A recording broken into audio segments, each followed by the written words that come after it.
Hi friends, welcome back to Vishmaya Kudil. இன்னைக்கு வந்து ரொம்ப டேஸ்டான ஈஸியான சிக்கன் கிரேவி எப்படி செய்யறது அப்படிங்கறத இந்த வீடியோல பார்க்க போறோம். இதுக்கு முன்னாடி நான் நிறைய நான்வெஜ் ரெசிபீஸ்லாம் வந்து அப்லோட் பண்ணிருக்கேன்.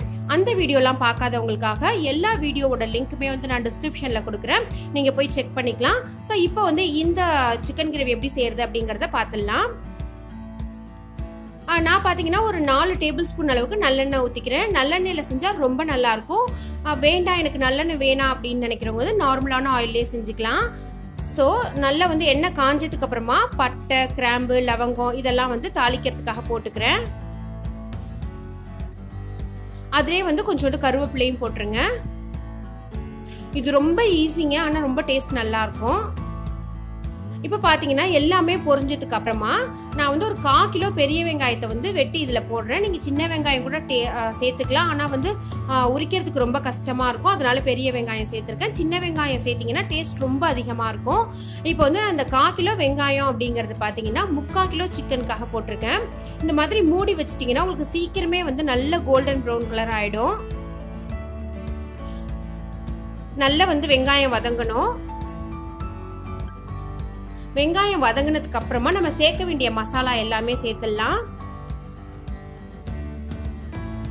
ஃபர்ஸ்ட் பாத்தீங்கன்னா 1 டேபிள் ஸ்பூன் அளவுக்கு இஞ்சி பூண்டு விழுது எடுத்துக்கிறேன். அப்புறமா பாத்தீங்கன்னா 1 டீஸ்பூன் அளவுக்கு ஜீரகத்தூள், 1 டீஸ்பூன் அளவுக்கு கரம் மசாலா. இந்த கரம் மசாலாவும் ஜீரகத்தூளும் தான் இந்த சிக்கன் கிரேவிக்கு ஒரு நல்ல ஸ்பெஷல் ஸ்மெல் கொடுக்கும். அதுக்கப்புறமா பாத்தீங்கன்னா உங்க காரத்துக்கு தகுந்த மாதிரி மிளகாய் தூள், 2 டேபிள் ஸ்பூன் அளவுக்கு மல்லித்தூள். நான் வந்து 2.5 டேபிள் ஸ்பூன் மிளகாய் தூள், 2 டேபிள் ஸ்பூன் வந்து மல்லித்தூள் எடுத்திருக்கேன். உங்களோட காரத்துக்கு தகுந்த மாதிரி நீங்க மிளகாய் தூளோட அளவை மட்டும் மாத்திக்கலாம். இத வந்து நல்லா வதக்கிடுங்க.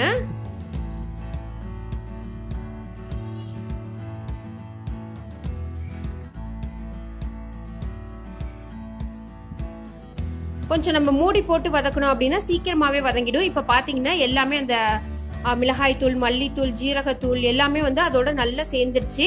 இப்ப அதுலயே போட்டு தக்காளியும் நான் நல்லா வதக்கிக்க போறேன். நம்ம ஃபர்ஸ்டே வேணாலும் மஞ்சத்தூள் சேர்த்துக்கலாம், நான் கொஞ்சம் லேட்டரா சேர்க்கிறேன்.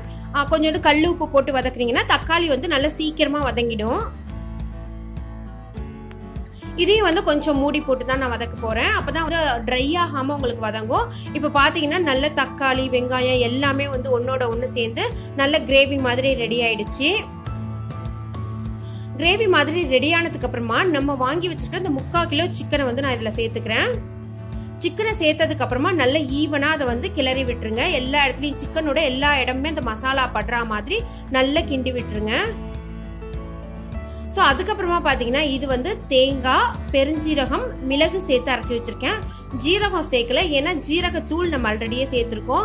ரொம்ப ஜீரகத்தூள் சேர்த்தாலும் வந்து அதோட டாமினேஷன் அதிகமாயிடும். ஸோ டேஸ்ட் கொஞ்சம் டிஃப்ரெண்ட் ஆயிடும். ஸோ இந்த மாதிரி தேங்காய் விழுதை சேர்த்துட்டு தேங்காய், பெருஞ்சீரகம், மிளகு அந்த விழுதை சேர்த்துட்டு நல்லா பெரட்டி விட்டுருங்க. என்னதான் நம்ம வந்து காரம் சேர்த்தாலும் சிக்கனை பொறுத்த வரைக்கும் கொஞ்சோண்டு மிளகு சேர்த்தோம்னா அதோட டேஸ்டே தனிதாங்க. இதை எல்லாமே வந்து நல்லா மிக்ஸ் பண்ணிட்டு சிக்கன் வேகிறதுக்கு தேவையான அளவுக்கு தண்ணி வச்சு மூடிடணும். சோ இந்த எப்போதுமே வந்து சிக்கன் கொஞ்சம் தண்ணி விடும், இருந்தாலும் நம்ம வந்து நல்லா வேகணும். ஏன்னா விசில் வைக்கல நம்ம சிக்கனை. சப்போஸ் நீங்க விசில் வச்சு தனியா எடுத்து வச்சிருந்தீங்கன்னா இந்த மாதிரி தண்ணி ஊத்த வேண்டியது இல்ல.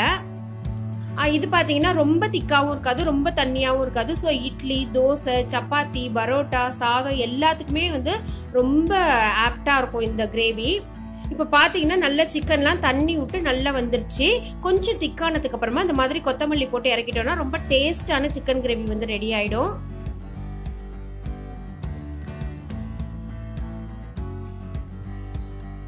ஸோ இப்போ பார்த்தீங்கன்னா இந்த சிக்கன் கிரேவி வந்து ரொம்ப சூப்பராக ரெடி ஆயிடுச்சு.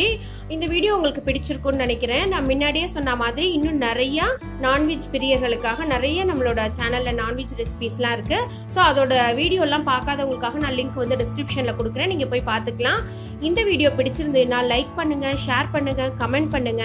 இதே மாதிரி இன்னொரு வீடியோல மீட் பண்ணலாம். தேங்க்யூ ஃப்ரெண்ட்ஸ், பாய்.